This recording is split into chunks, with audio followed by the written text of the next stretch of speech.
Good afternoon, everybody. Scott Maybor here with your Medicare Missive from the Sunporch. Hope you are doing well today. Absolutely beautiful here in the Boston area. But wanted to highlight this article that I just came across. It is from Fidelity Investments. They are now in the Medicare business. So they did publish this, which I thought was interesting, and I also want to talk about their approach to Medicare. First and foremost, as we've talked about in the past, Medicare does not pay for long-term care expenses, period. Medicare pays for medical expenses. If you need long-term care, and that could be a home health aide, it could be assisted living, it could be memory care, it could be a full-blown nursing home. Medicare is not paying for the non-medical component of any of that. So if you're in assisted living, there is no medical, unless the doctor's coming to do a checkup or something, or a podiatrist or something like that. But the feeding, bathing, dressing, not covered. If it's a home health aide, doing it in your own home, many people want to stay in their home as long as possible. That is not covered. If a nurse comes to change a bandage, that is covered. So be aware of that. The way you pay for long-term care is out of pocket. So if you have savings, you will diminish your savings. Long-term care is about $10,000 to $12,000 a month in a facility. Full-time health aide could be more if they're living with you full-time.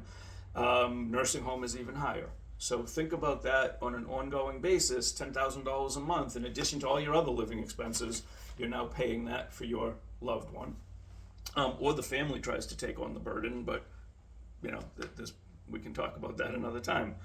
So according to this article, so again, how you pay for long-term care, you pay out of pocket. You have a long-term care insurance policy, which will pay all or part of the bill, depending on how big a policy you opt for. It doesn't have to be the full amount. You still have your Social Security. You may have a pension. You have savings and so forth. So if you have a $10,000 a month bill, your long-term care coverage could be $5,000 a month, and you make up $5,000, and that saves you $5,000. You could cover the whole thing. You could cover smaller than half. Completely up to you. It's a discussion, but it's something to consider. Your third option for paying for long-term care is Medicaid, which means you have spent down all of your assets or had the foresight to move them to an irrevocable trust or out of your name 5 years prior to needing long-term care. And if you own a home, there's a lien against it from the state. Those are your three options for paying for long-term care. According to this article from Fidelity, if you are 65 years old and you are retiring today, you can expect to spend $160,000 on your out-of-pocket medical costs, not counting long-term care. So let that sink in. If you're retiring today at 65, you can expect that for the remainder of your life, you'll spend on average $160,000. And that number is made up of premiums for Part B, Part D, any other policies you have, co-pays and deductibles on medical expenses, as well as drug co-pays. $160,000, that's up 5% from last year. The other thing that I found really interesting is that when people are asked who are in this situation, you're 65 years old, you're retiring, how much do you think you'll need to spend over the course of your lifetime?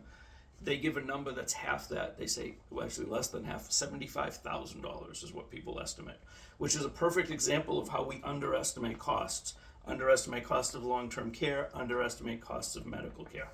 So keep those numbers in mind because they are critical as you plan for your retirement. Where the money's coming from, what do you need to cover expenses? Are you planning on leaving a legacy to children or grandchildren?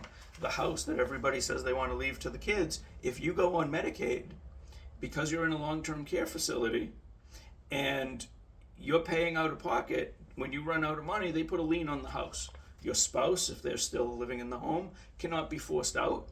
However, when they leave, they are the first lien holder. So when the kids sell the house or want to move into the house, that lien needs to be satisfied, period.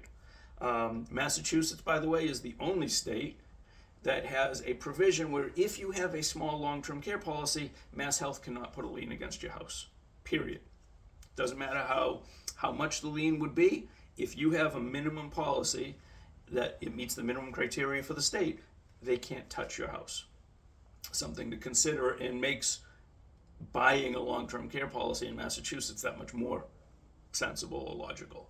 The other thing I wanted to point out, and I was completely unaware of this, is that Fidelity offers Medicare insurance. So not directly, they have a brokerage. They do it in kind of an interesting way. They claim, according to their website, that their brokers, their call representatives, whatever you want to call them, are not commissioned, they are salaried. Okay? So that they have no incentive to give you bad advice or push you one way or another. That's great. Excuse me. But I did find it interesting. I put in my home zip code, and I would encourage you to do the same. Put in my home zip code, and it came up with 3 carriers. So I live in northern Massachusetts. Came up with 3 carriers. Off the top of my head, maybe it was only 2. I think it was 3. I want to say it was Aetna, United, and Humana. There are several other carriers available. And if you don't believe me, put in your zip code and then go to Medicare.gov and put in a zip code and ask to see how many plans there are. So, great, their representatives are salaried. What happened to the other 4 or 5 carriers? And one of the carriers, just to throw out a name that you all know, is Tufts. So we're not even talking the little startup carriers that you may or may not have ever heard of. And there's definitely consolidation in the industry, and carriers have left Massachusetts. But Tufts was not listed. So be aware that it's great. They're not commissioned. It's great. They're salaried and so on and so forth. Where are all the carriers? You are not getting a complete list of carriers if you go through this. At least that's what I saw as of this morning, based on my particular zip code. Your zip code, you may see all of them. But if you want a complete list of every carrier available, put in your zip code at Medicare.gov. And if it's not the same, in my mind, that is a huge red flag. If somebody from Fidelity wants to argue that with me, I would be happy to find out why they were missing carriers. Maybe it's so new they haven't added them yet. But again, as a consumer, I'm going onto your website. You've sent me this nice information, and I'm missing carriers. How do I know what's the best carrier? You're giving me a plan comparison that is incomplete.